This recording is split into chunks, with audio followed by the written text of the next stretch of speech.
Hello, let me show you how to check warranty data in OPPO by using IMEI.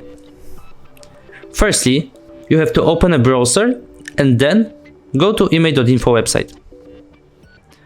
And when you are here, just enter your IMEI number to the empty bracket in the middle of the screen. Go for CAPTCHA protection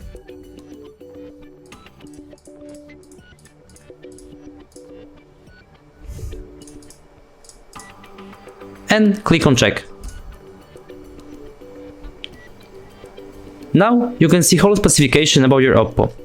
Then, if you want to check warranty data, you need to choose Info and Country Check. Then, click again and check OPPO Warranty in Country, and wait a short while until full specification is provided.